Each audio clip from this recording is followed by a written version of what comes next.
सलामू fort. क्या बात है, आजकल नींद बड़ी देर से आती है तुम्हें? मैसेंजर पर एक मैसेज देखकर आयुष का चेहरा खिल उठा। ये इशिका का मैसेज था। कहने को उसकी क्लोज फ्रेंड थी, लेकिन असल में वो मन ही मन उसे चाहता था। उसका मैसेज देखकर उसने टाइम चेक किया। रात के 1:30 बजने वाले थे। बस सोने ही जा रहा था। कुछ वीडियो शेयर कर रहा था भानु से। वो अपने मिस्ट्री स्टोरी वाले यूट्यूब चैनल पर एक डॉक्यूमेंट्री बना रहा है ना। अभी हम लास्ट टाइम मुंबई के पास वाले सलामू फोर्ट में गए थे। वहाँ की कुछ अजीबोगरीब स्टोरीज सुनी थी, वही सब वीडियोस बनाई हैं। कुछ सीन्स मैंने भी शूट किए थे, ड्राइव में अपलोड कर दिए हैं। उसी का लिंक शेयर कर रहा था। आयुष ने मैसेज का रिप्लाई दिया। एक बात बता आयुष, भानु तो यार ऐसी वीडियोस बनाकर लाखों व्यूज ले लेता है। वो तो पैसा छाप रहा है इनसे, लेकिन तू क्यों ऐसा कर रहा है? इशिका ने पूछा। मैं समझा नहीं। दोस्त है वो मेरा, उसके साथ मैं हर ऐसी जगह ट्रैक पर जाता हूँ। उसकी मदद करने में क्या हर्ज है? आयुष ने कहा। तुम समझ नहीं रहे हो आयुष, आज का जमाना कंटेंट का है। भानु को ही देख, अपनी अच्छी खासी नौकरी छोड़कर फुल टाइम यूट्यूबर बन बैठा है। लेकिन तू वहीं का वहीं है, बोरिंग कॉर्पोरेट जॉब वाला 26 साल का लड़का जिसने जिंदगी में अब तक फन के नाम पर बस दोस्तों के साथ ट्रैकिंग की है। इशिका ने एक आंख मारती हुई स्माइली के साथ मैसेज दिया। यही सब तो फन होता है, नई नई जगहों पर घूमना, चीजों को एक्सप्लोर करना, नए फैक्ट्स और स्टोरीज जानना, मिस्ट्रीज का खुलासा करना। मुझे तो इसी में फन नजर आता है। आयुष ने मुस्कुराते हुए मैसेज किया।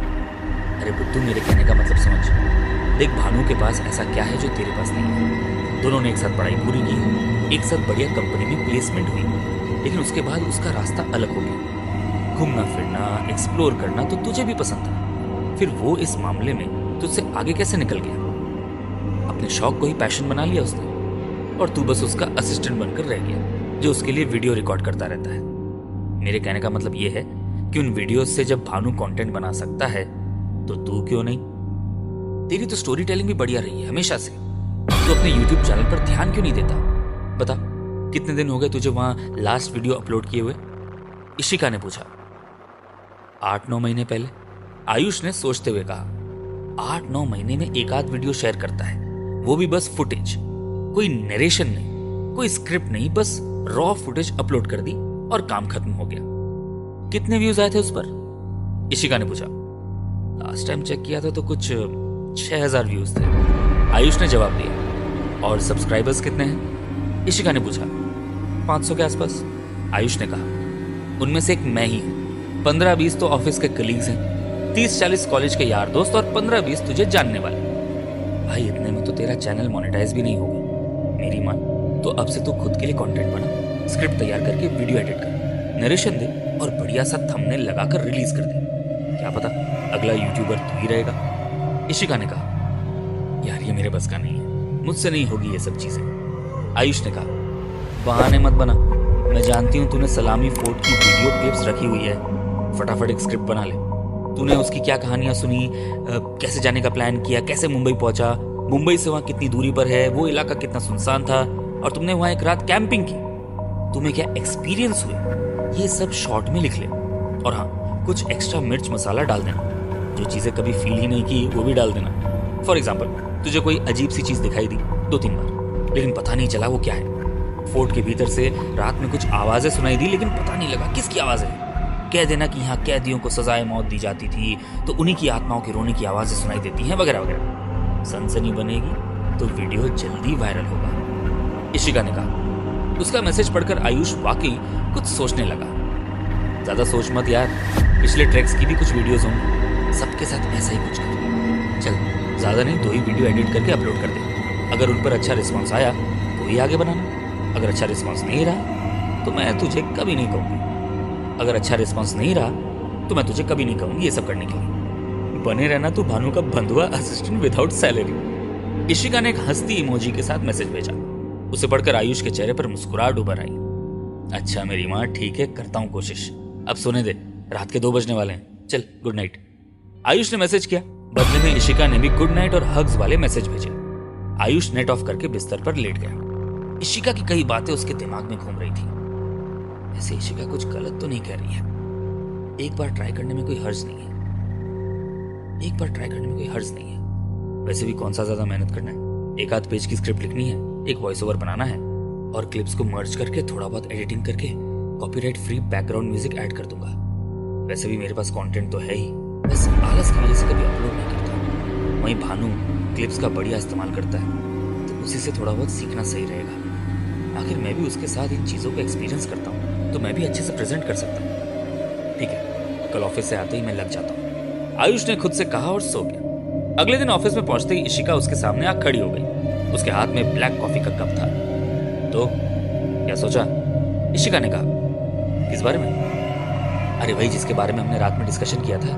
तू अपना ब्लॉग बना रहा है ना? इशिका ने पूछा। हाँ, कोशिश करूंगा, लेकिन देख अभी से कह रहा हूं, एक आध वीडियो ही डालूंगा। अगर अच्छा रिस्पांस आया तो ही आगे कंटिन्यू करूंगा। आयुष ने कहा। अरे यार, अब सुबह सुबह नेगेटिविटी लेकर मत बैठ जा। ब्लैक कॉफी लेकर आऊं तेरे लिए? इशिका ने पूछा। यार, एक तो ब्लैक कॉफी जैसी वाहियात चीज सुबह सुबह पीकर अपना मूड खराब करने का ट्रेंड जिसने शुरू किया है ना, कसम से अगर वो सामने मिल जाए तो उसके दांत तोड़ दूंगा। मतलब क्या है ये? उबले हुए पानी में कॉफी घोलकर उसका कड़वा टेस्ट लेकर पिए जा रहे हो। ना दूध ना शुगर, बस कड़वी उबली हुई ब्लैक कॉफी। यक। मतलब हम भी ना यार किसी की भी देखा देखी कुछ भी ट्रेंड फॉलो करने लगते हैं। क्या कर लोगे भाई इस वाहियात ब्लैक कॉफी को पीकर? कौन से हेल्थ बेनिफिट्स ले लेते हो इससे? दिन भर पिज्जा बर्गर पी ले जा रहे हो, सिगरेट शराब पेट में भरे जा रहे हो, और चाय कॉफी के नाम पर तुम्हें साला ये ब्लैक कॉफी नजर आ रही है। बंद करो यार ये सब। मुझे चाहिए चाय, वो भी इस ऑफिस की घटिया मशीन वाली बकवास और बदबूदार चाय नहीं। मैं बाहर रोड पर जाऊं बब्बन के पास, उसकी चाय इस ऑफिस की चाय से लाख गुना अच्छी है। ये घटिया ब्लैक कॉफी तुझे ही मुबारक, दुनिया की सबसे वाहियात चीज है ये। आयुष ने कहा। ब्लैक कॉफी को दुनिया की सबसे वाहियात चीज मत बोल, इशिका ने मुंह बनाते हुए कहा। कहूंगा, एक बार नहीं बार बार कहूंगा। आयुष ने भी उसे चिढ़ते देखकर मजे लेते हुए कहा। एक बार ग्रीन टी पी लेना, तुझे पता चल जाएगा दुनिया की सबसे वाहियात चीज क्या है। ये कॉफी उसके सामने अमृत लगेगी तुझे। इशिका ने हंसते हुए कहा। चल जा अपना काम कर, मुझे भी मेल्स वगैरह देखने दे, बॉस भी आता ही होगा। आयुष ने कहा और अपने डेस्कटॉप पर बैठकर आउटलुक खोलकर बैठ गया। 200 मेल्स! हे भगवान! आयुष ने सिर पकड़ लिया। तो क्या सोचा है, बब्बन के यहाँ जाकर चाय पिएगा या ऑफिस वाली ही भिजवा दूं? इशिका ने हंसते हुए कहा। भिजवा दे यार, इस समय वही मेरे लिए लग्जरी है। यार ये क्लाइंट सोते नहीं है क्या? मतलब 24 घंटे काम करते रहते। कल निकलने से पहले मैंने सारा इनबॉक्स क्लियर किया था, अभी देख रहा हूं तो 200 मेल्स। इतने मेल्स पढ़कर रिप्लाई देते देते फिर इनबॉक्स भर जाएगा। कभी कभी तो लगता है मैं प्रोजेक्ट्स के लिए सैलरी नहीं लेता, केवल मेल्स के रिप्लाई देने की सैलरी मिलती है मुझे। आयुष ने कहा। इसलिए तो बोला तुझे कुछ नया ट्राई कर, अपना पैशन फॉलो कर, भानु से ही इंस्पिरेशन ले। बाकी तुझे मोटिवेट करने के लिए मुझ जैसी दोस्त तो है ही ना तेरे साथ। इशिका ने कहा। उसकी बात सुनकर आयुष मुस्कुरा दिया। तू चाय लाने वाली थी ना? आयुष ने कहा। इशिका ने थम्स अप का इशारा किया और कैंटीन की तरफ चली गई। उसके जाते ही आयुष चोर नजरों से इशिका की तरफ देखने लगा। उसके चेहरे की मुस्कुराहट और गहरी होती जा रही थी। भानु अपने लैपटॉप पर नई ट्रैक की वीडियो एडिटिंग कर रहा था। उसी समय उसका मोबाइल वाइब्रेट हुआ तो वो झुंझला उठा। डिस्प्ले पर आयुष का नाम देखा तो उसकी झुंझलाहट गायब हो गई। हाँ बोल भाई, इस गरीब की याद कैसे आ गई तुझे? भानु ने अपने काम को सेव करते हुए कहा। अरे उड़ा ले मजाक, एक तू ही बचा हुआ है। इशिका तो मजाक बनाती है, तू भी बना ले। आयुष ने हंसते हुए कहा। अरे इशिका तो तेरी जान है, उसका मजाक भी तुझे खुशी ही देता होगा और हमारी प्यार भरी बातें भी कांटों की तरह चुभती होगी। भानु ने कहा। अरे छोड़ यार, कैसी बातें कर रहा है तू भी? आयुष थोड़ा झेप गया। अबे उम्र निकलती जा रही है, सही समय है बेटा, बात कर ले उससे। आजकल का टाइम देख ही रहा, कोई भी बंदा एक जगह ज्यादा टाइम रुककर जॉब नहीं करना चाहता। अपॉर्चुनिटी मिलते ही गायब हो जाते हैं लोग। कहीं ऐसा ना हो कि तू अपने मन की बात मन में लिए बैठा रहे और इशिका कहीं और चली जाए। देख भाई, प्यार मोहब्बत भी तभी तक होती है जब तक लोगों का आपस में कांटेक्ट बना रहे, एक दूसरे के पास रहे, हमेशा मिलते जुलते रहे। ये दूरियां आने के बाद धीरे धीरे चीजें बदलने लगती हैं। तू मेरी बात मान और इस वैलेंटाइन डे पर बोल दे उसे। भानु ने कहा। अबे अब तू भी फिल्मी सलाह देने लगा? हम यार आजकल के निब्बा निब्बी टाइप है क्या, जो वैलेंटाइन डे, चॉकलेट डे, रोज ले मनाते रहेंगे? अबे ये सब एमेचर लोगों के लिए है। हम मैच्योर हैं, जिंदगी में आगे बढ़ चुके हैं, ऐसे बचपनों से ऊपर उठ चुके हैं। पहले की तरह नहीं है कि बिना सोचे समझे फैसला लिया और उसके अंजाम के बारे में ही नहीं सोचा। अब हम पहले रिएक्शन के बारे में सोचते हैं, फिर एक्शन लेते हैं। आयुष ने कहा। तो तू इशिका से प्यार नहीं करता, उसे ये बात बताना नहीं चाहता? भानु ने कहा। करता हूं यार, लेकिन चीजों को थोड़ा ठीक तो होने दे। मैं उसे बताऊंगा, सही समय पर बताऊंगा।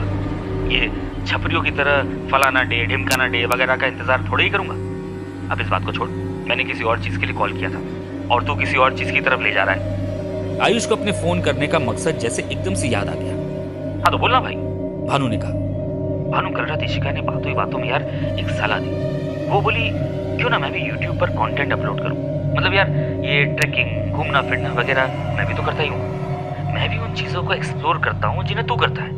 मेरे पास भी कुछ चीजें हैं जिन्हें मैं शेयर करना चाहता हूँ, आयुष ने कहा। भानु उसकी बात सुनकर मुस्कुराने लगा। उसकी दबी हुई हंसी की आवाज भी आयुष को सुनाई दे रही थी। अबे तू मेरी बात सुनकर हंस रहा है? मुझे लगा तू एक्सपर्ट आदमी है, मेरी हौसला अफजाई करेगा, लेकिन तू तो मेरा मजाक उड़ा रहा है, आयुष ने कहा। अरे नहीं यार, मजाक नहीं उड़ा रहा हूँ, मुझे तेरी हरकत पर हंसी आ रही है, भानु ने कहा। कैसी हरकत? मैं कुछ समझा नहीं, आयुष ने कहा। अबे यही बात मैं तुझे न जाने कब से कह रहा था। बोलता था कि तू भी अपना कंटेंट बनाकर अपलोड किया कर, अपने चैनल को कभी क्लिप से, कभी शॉर्ट से, तो कभी पोस्ट से रेगुलर अपडेट किया कर। लेकिन तूने कभी मेरी बात को सीरियसली नहीं लिया, और आज इशिका ने कह दिया तो फौरन तुझे उसकी बात सही लगने लगी है? मतलब उसने ऐसा क्या कह दिया जो मैंने नहीं कहा था? फर्क है बेटा, साफ देख रहा हूँ लड़का और लड़की की बातों का कितना अलग अलग असर होता है। भानु ने उसकी टांग खिंचाई जारी रखी। अब यार यही सब बोलना है तो बोल दे, मैं फोन रखता हूँ। वैसे भी मेरे पास ज्यादा टाइम नहीं है, दुनिया भर के प्रोजेक्ट्स कंप्लीट करने हैं, आयुष ने कहा। अच्छा ठीक है, नहीं बोलता, बता क्या कर सकते हूँ मैं इसमें, भानु ने कहा। तू मुझे गाइड कर इन सब में, और एक आध बार मेरे चैनल को भी प्रमोट कर देना लिंक के साथ। तेरे यार लाखों फॉलोअर्स हैं, कुछ तो बेनिफिट मिलेगा मेरे चैनल को, आयुष ने कहा। आयुष मेरी बात सुन, देख बुरा मत मानना, लेकिन तुझे रेकमेंड करने और प्रमोट करने के लिए तेरे पास ढंग का कंटेंट भी तो होना चाहिए ना। देख मेरे चैनल की एक इमेज है, ब्रांड नेम है, उसके सारे कंटेंट देख ले।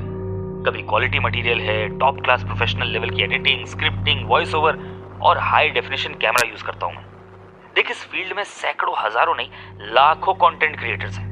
लोग केवल उसे ही देखेंगे जो दूसरों से अलग कुछ देगा या क्वालिटी कंटेंट देगा। सबको लगता है यहाँ कुछ भी बनाकर पैसा कमाना आसान है, लेकिन ऐसा नहीं है। अगर आपके पास क्वालिटी कंटेंट नहीं है तो सामने वाले के पास इतना टाइम और पेशेंस भी नहीं है। उसके हाथ में इंटरनेट है, बस एक ही वर्ड उसे तुम्हारे कंटेंट से हजारों गुना बेहतर कंटेंट तक पहुंचा देगा। मैं तुम्हारे चैनल को प्रमोट करता, लेकिन उस पर है क्या, जरा मुझे बता दे। बुरा मत मान भाई, मैं हार्श रियलिटी बता रहा हूँ इस दुनिया की।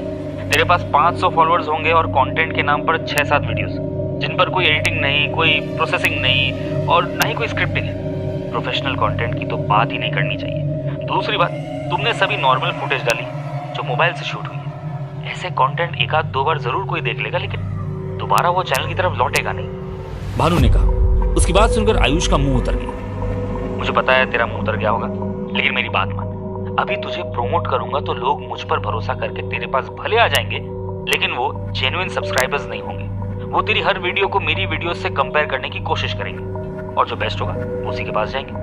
और तेरा एमेचर कंटेंट प्रमोट करने से मेरी इमेज पर भी तो फर्क पड़ेगा ना, भानु ने कहा। आखिरी बात सुनकर आयुष को थोड़ा बुरा लगा, लेकिन उसकी बात सही थी। यार ये एडिटिंग वगैरह तो मुझे भी आती है, मैं क्यों नहीं कर सकता, आयुष ने पूछा। मैंने कब कहा कि तुझे एडिटिंग नहीं आती है? आती है, लेकिन तेरे प्रेजेंटेशन बराबर नहीं है भाई। उसे सुधार और अपलोड कर एक आध क्वालिटी कंटेंट। अच्छा रहेगा तो मैं जरूर प्रमोट करूंगा। नहीं तो चल एक काम करता हूँ, मैं जानता हूँ मेरी बात का तुझे बुरा लगा होगा, लेकिन मैंने जो कहा वो सीधे सीधे कहना ज्यादा सही था। एक पहले ये बता, तू बनाना क्या चाहता है अब, भानु ने पूछा। हम लास्ट ट्रिप पर गए थे ना, हॉन्टेड सलामों के लिए, बस उसी के बारे में बनाना था। स्क्रिप्ट मैंने लिख ली है, वॉइस ओवर शाम को रिकॉर्ड कर लूंगा, आयुष ने कहा। लेकिन उस पर तो मैं वीडियो बना रहा हूँ, भानु ने कहा। हाँ तो क्या मैं नहीं बना सकता? मैं अपनी फुटेज यूज करूंगा, तेरी नहीं, आयुष ने कहा। अबे तो तेरी फुटेज में से भी तो कुछ चीजें मैं यूज कर रहा हूँ ना, भानु ने कहा। मेरी फुटेज तू यूज कर रहा है, इसका मतलब ये थोड़ी है कि मैं जो बनाना चाहता हूँ वो ना बनाऊं, आयुष ने कहा। अबे कर मत, शांति से सोच, फिर मैं तेरी वीडियो को प्रमोट नहीं कर पाऊंगा, क्योंकि कुछ चीजें सेम टू सेम होंगी तो लोग बोलेंगे तूने मेरी कॉपी की है, समझा? शुरुआत में ही कॉपी का ठप्पा लगना सही नहीं होता चैनल पर, भानु ने कहा। हाँ तो मेरी फुटेज यूज मत कर, तूने रिकॉर्ड की थी ना, उसी से काम चला। फुटेज मेरी, मेहनत मेरी, और तेरी वजह से मैं ना बनाऊं, वाह रे दोस्त, आयुष ने कहा। अच्छा ठीक है, बना ले, कर ले अपनी ये सनक भी पूरी, लेकिन समझ ले ये YouTube व्लॉगिंग तेरे बस की नहीं है। अगर होती ना तो तू बहुत पहले शुरू कर चुका होता। इसके लिए मेहनत चाहिए, पेशेंस चाहिए, पैशन चाहिए, ये तुझ में नहीं है भाई। अरे यहाँ तक कि तेरे मन में कहीं ये ख्याल भी नहीं था कि तुझे यूट्यूबर बनना है। वो तो वो अप्सरा मेनका आई और तुझ पर बातों का मोहपाश डालकर चली गई। भानु ने कहा, अबे उसका नाम मेनका नहीं इशिका है और उसने मुझ पर कोई जादू नहीं किया। ये सब काफी दिनों से मेरे भीतर चल रहा था। अब सोचा कि हर बार टालने से अच्छा है एक बार पूरी ताकत से कोशिश करके देख लिया जाए, क्या पता इस बार कुछ हो जाए। आयुष ने कहा, चल ठीक है, कर ले फिर, कहीं दिक्कत होगी तो भाई को याद कर लेना। देख, मुझे अभी से इनसिक्योरिटी होने लगी है कि मेरा कंपेटिटर आ रहा है, पता नहीं मेरे चैनल का अब क्या होगा। भानु ने हंसते हुए कहा, अच्छा अब ये बता कि केवल यही वीडियो सोचा है या कुछ और भी बनाएगा? मतलब तेरे कंटेंट का फोकस किसी एक सब्जेक्ट पर रहेगा या बस रैंडमली ट्रैकिंग वीडियोस वगैरह ही डालता रहेगा? ऐसा मैं इसलिए पूछ रहा हूँ क्योंकि लोग किसी चैनल को केवल रैंडम वीडियोस के लिए फॉलो नहीं करते। भानु ने पूछा। भानु की बात सुनकर आयुष एक पल के लिए खामोश हो गया। उसे समझ में नहीं आ रहा था कि वो अपना प्लान उसे बताए या नहीं। हाँ रहेगा ना, मैं पैरानॉर्मल चीजों पर वीडियोस बनाऊंगा, अनसुलझी चीजों को एक्सप्लेन करूंगा। लोगों को ऐसी मिस्टीरियस चीजें काफी पसंद आती हैं। आयुष ने कहा, मतलब पैरानॉर्मल रिसर्चर टाइप कुछ, अनसुलझी कहानियों के पीछे की गुत्थी सुलझाने वाला। आपका अपना देसी पैरानॉर्मल स्पेशलिस्ट, जिस सवाल का जवाब किसी के पास नहीं वो मेरे पास। भानु ने हंसते हुए कहा, अबे तांत्रिक मांत्रिक नहीं बन रहा हूँ यार, बस थोड़े एक्सप्लेनेशन वीडियोस होंगे, यहाँ वहां से रिसर्च वगैरह करके एक्सप्लेन किया करूंगा। आयुष ने कहा, सही जा रहा है तू, अब मुझे लग रहा है कि मुझे तगड़ी कंपटीशन मिलने वाली है। भानु ने कहा, ठीक है भाई, फिर ऑल द बेस्ट, लेकिन ध्यान से, इस टॉपिक पर इतना कंटेंट आखिर लाओगे कहां से? भानु ने पूछा। मैं मिस्टीरियस चीजों के बारे में सर्च करूंगा और जो लोकेशन नियर बाय या एक्सेस वाली होगी वहां जाने की कोशिश करूंगा। आयुष ने कहा, अकेले जाएगा? भानु ने पूछा। बताता हूँ, शाम को मिलते हैं, तब डिटेल में बात करेंगे इस बारे में। चल अभी प्रोजेक्ट्स निपटाने हैं, बाय। कहकर आयुष ने फोन रख दिया। फिर आयुष ने कुछ मेल्स वगैरह के रिप्लाई दिए और इंटरनेट पर most haunted mysterious places search करने लगा। कुछ जगहों के नाम उसने फौरन अपनी पॉकेट डायरी में नोट कर लिए। हाँ तो चोरी चोरी डायरी में क्या लिखा जा रहा है? इशिका की आवाज से आयुष एकदम से जैसे हड़बड़ा गया। अरे ऐसे चौंक रहे हो जैसे मैंने तुम्हें चोरी करते हुए रंगे हाथों पकड़ लिया हो। रिलैक्स बाबा, इशिका ने मुस्कुरा कर कहा। इशिका यार यहाँ क्या करने आई है? इशिका यहाँ क्या करने आई हो? आयुष ने पूछा। वो दीपक इंडस्ट्रीज की बैलेंस शीट तुम्हारे पास है ना, मुझे फॉरवर्ड करना जरा, कुछ काम आ गया है, इशिका ने बताया। आयुष ने सिर हिला दिया और फौरन मेल में अटैच करके भेज दिया। सेंड हो गया, जाओ चेक कर लो। आयुष ने कहा। इतनी भी क्या जल्दबाजी थी? हमेशा जैसे घोड़े पर ही सवार रहते हो। ये बताओ डायरी में हॉन्टेड प्लेसेस के नाम क्यों नोट कर रहे थे? इशिका ने पूछा। उसकी बात सुनकर आयुष हैरान रह गया। तुम्हें ये बात कैसे पता चली? आयुष ने कहा। जब तुम नाम नोट कर रहे थे तब मैं तुम्हें देख रही थी। मैंने जानबूझकर डिस्टर्ब नहीं किया क्योंकि मुझे भी जानना था कि तुम आखिर क्या कर रहे हो। फिर जब जान लिया तब तुम्हें आवाज देकर चौंका दिया। तुम्हारा रिएक्शन देखकर वाकई मजा आ गया। इशिका ने कहा। वो तुमने कल आइडिया दिया था ना अपना व्लॉग बनाने का, बस उसी के लिए थोड़ी तैयारी कर रहा था। आयुष ने कहा। ओहो, मतलब वाकई अब तुम मेरी कही बात को लेकर सीरियस हो। कमाल है। अब जिन जगहों के नाम नोट कर रहे थे उनमें से कौन सी जगह चुनोगे सब्जेक्ट के लिए? इशिका ने पूछा। नहीं अभी कुछ फाइनल नहीं है, पहले सलामू किले के बारे में वीडियो बना लेता हूँ, उसके रिस्पॉन्स के बाद अगले लोकेशन शॉर्टलिस्ट करूंगा। आयुष ने कहा।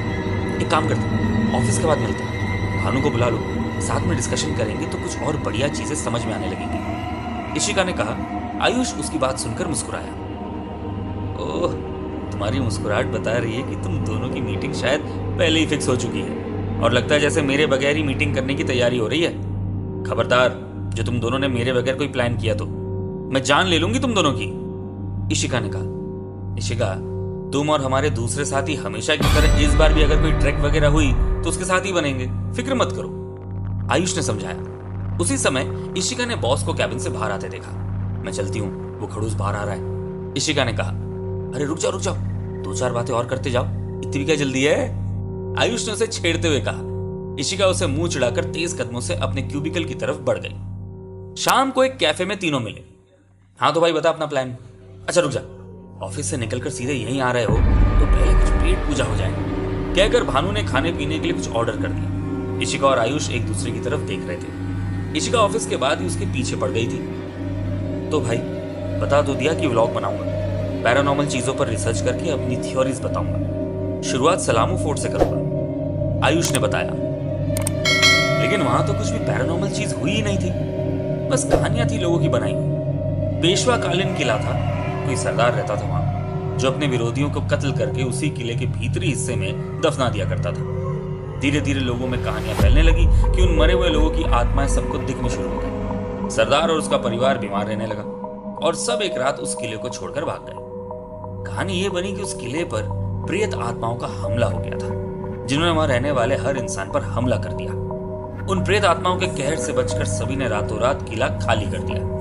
उसके बाद पेशवाई समाप्त हो गई। तब से उस किले पर किसी ने ध्यान नहीं दिया। दूर दराज का इलाका होने की वजह से कोई वहां आता जाता भी नहीं था। कभी कभार आस पड़ोस के गांव वाले अपनी भेड़ बकरियां चराने चले जाया करते थे।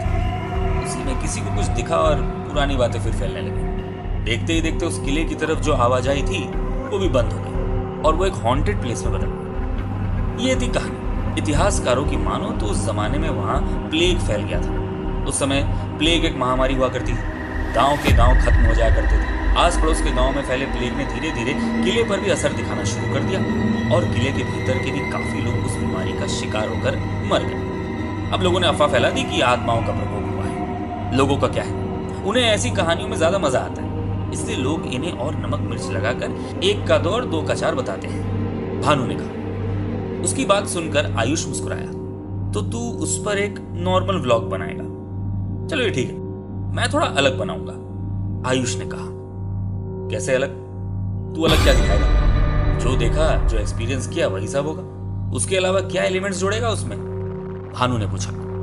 मैं उसमें पैरानॉर्मल एलिमेंट्स अलग से ऐड करूंगा। जो चीजें नहीं हुई उनके बारे में भी जिक्र करूंगा।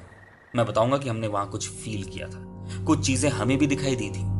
जिस रात हमने कैंपिंग की थी उस रात हमें अपने कैंप के आसपास हलचल सुनाई दी थी। किले के भीतर से अजीब सी आवाजें आती थी। कभी कभार रोशनी सी दिखाई पड़ती थी, जैसे कोई चीज जलाई जा रही है। ऐसी और भी बहुत सी चीजें। आयुष ने मुस्कुराते हुए कहा।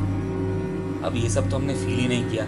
हमने बस कैंपिंग की, रात को 2 बजे तक जागते रहे, किले के भीतर भी राउंड अप करते रहे, लेकिन एकाध सियार वगैरह को छोड़कर कुछ भी खास दिखाई नहीं दिए। फिर आकर हम सभी अपने दोस्तों के साथ अपने अपने कैंप्स में सो गए। बस, इसमें कोई पैरानॉर्मल चीज हुई ही कहां थी? भानु ने पूछा। वो तुझे पता है, मुझे पता है और ऋषिका को पता है। देखने वालों को थोड़ी ही पता है कि वहां हमने क्या देखा और क्या नहीं। उन्हें हम उनके पसंद की चीज दे रहे हैं। मसाला चाहिए लोगों को और मैं इस बात का पूरा ख्याल रखूंगा कि वो मसाला उनको बराबर मिलता रहे। आयुष ने कहा। अच्छा, अब समझा। मतलब तू झूठे फैक्ट्स बताएगा, जो चीजें थी नहीं उन्हें भी बताएगा। साले क्लिक बेट का खेल व्यूज बढ़ाने के लिए अब ऐसे हथकंडे अपनाएगा? भानु ने हंसते हुए कहा। आधे व्लॉगर्स यही सब तो करते हैं, चीजों को बढ़ा चढ़ाकर बताते हैं। उन्हें व्यूज मिलने से मतलब होता है और वो उन्हें मिल जाते हैं। आयुष ने कहा। सही है फिर तो। मुझे अब लग रहा है अगर तूने पहले ही इस फील्ड को सीरियसली ले लिया होता तो तू बहुत आगे जा चुका होता। सनसनी क्रिएट करने का हुनर तो है तुझमें। भानु ने कहा। ओ हेलो मिस्टर भानु, इसमें केवल इसी का दिमाग नहीं है। इसका दिमाग तो जैसे एकदम से कुंद हो चुका था, कोई नई चीज सोच ही नहीं पा रहा था। ये जो अभी बढ़ा चढ़ाकर तुम्हारे सामने बातें हाँक रहा है ना, ये सब मेरा ही आइडिया है। और देखो इस बेशर्म को, अभी इसे क्रेडिट देना बंद कर दिया। झूठे मुंह कहता भी नहीं कि इस आइडिया के पीछे मैं भी हूँ। इशिका ने कहा। देख ले भाई, इसी ने कबूल कर लिया है कि सारा दिमाग इसी का है। ये झूठे फैक्ट्स, ये सनसनी फैलाने वाली कहानी, प्रेजेंटेशन, एक नॉर्मल से फोर्ट को हॉन्टेड बनाने वाला आइडिया, ये सब इसी का दिमाग है। अब मुझे मत कहना कि मैं गलत फैक्ट्स बताकर गलत फहमियां बढ़ा रहा हूं लोगों में। यहां सारा पाप इसके माथे पर रहेगा। आयुष ने इशिका के सिर पर चपेट लगाते हुए कहा। अभी फिलहाल तो तुम्हारे पास केवल सलामू फोर्ट वाला ही वीडियो है। उसके बाद फिर किस जगह को चुनोगे? कुछ सोचा है कहां जाएंगे? भानु ने पूछा। मैं बताऊं, भानगढ़ चलते हैं, काफी फेमस है। हॉन्टेड प्लेसेस में से एक कहा जाता है उसे। कहते हैं वहां के एक तांत्रिक की बुरी नजर थी रानी पर। बाद में उस तांत्रिक को मार दिया गया। मरने से पहले उसने उस जगह को श्राप दे दिया कि यहाँ कोई इंसान नहीं बच सकता, यहाँ भूत प्रेतों का ही जमावड़ा रहेगा। इशिका ने कहा। ओ यार, ओ कम ऑन इशिका, कुछ नया सोचो, थोड़ा हटकर। भानगढ़ तो यार अब बच्चा बच्चा जानता है। एक ढूंढने जाओगी तो हजारों वीडियोस और आर्टिकल्स मिल जाएंगे उससे रिलेटेड। और वैसे भी वो उतनी भूतिया जगह नहीं है जितना उसे बताया जाता है। कई लोगों ने उसमें रात रुककर दिखाया भी, किसी को कुछ दिखाई नहीं दिया। भानु ने कहा। आयुष उसकी बात से सहमत था। I agree with you. Bhangarh वाली वीडियो ज्यादा रोमांच नहीं पैदा कर पाई, कुछ अलग सोचते हैं, आयुष ने कहा। तो कुलधरा, पूरा गांव का गांव खंडर बना पड़ा है। कहते हैं ब्राह्मणों का श्राप है वहां। उन्होंने अपने राजा के डर से वह जगह रातों रात खाली कर दी थी, लेकिन जाते जाते उस गांव को शापित करके गए, जिस कारण वहां इंसानों के बजाय आत्माएं बसती हैं। इशिका ने कहा, नहीं इशिका, कुलधरा भी अब इतनी भूतिया जगह नहीं मानी जाती। काफी लोगों ने वहां पूरी रात बिताई है और खंडरों में रात भर घूमे भी हैं, लेकिन कोई भी पैरानॉर्मल एक्टिविटी उन्हें कभी महसूस नहीं हुई। वो भी अधिकतर लोगों द्वारा बनाई गई बातें ही निकली। कुछ अलग करना चाहिए। आयुष ने कुलधरा वाले प्लान को रिजेक्ट कर दिया। मैंने असीरगढ़ किले के बारे में सुना है वहां आज भी अश्वत्थामा शिवलिंग की पूजा करने आता है। कहते हैं जिसने भी अश्वत्थामा को देख लिया वो या तो पागल हो जाता है या मारा जाता है, इशिका ने कहा। उसकी बात सुनकर भानु और आयुष दोनों एक दूसरे की तरफ देखने लगे। नहीं, हमें पागल होकर मरना नहीं है। वैसे भी असीरगढ़ का किला थोड़ा आउट एरिया में पड़ जाता है। ठीक है, इसे लिस्ट में रखते हैं, लेकिन बात के लिए फिलहाल हमें कुछ ऐसी जगह चाहिए जिसके बारे में काफी कम लोगों ने सुन रखा है, या अगर सुना भी हो तो ज्यादा लोग वहां जाते ना हो, उस पर ज्यादा कंटेंट बनाना। आयुष ने कहा, एक काम करो, वृंदावन के निधिवन में जाते हैं। कहते हैं हर रात वहां के पेड़ राधा और गोपियां बनकर कृष्ण के साथ नृत्य करते हैं। बाहर वालों को रात के समय निधिवन में जाने की मनाही है।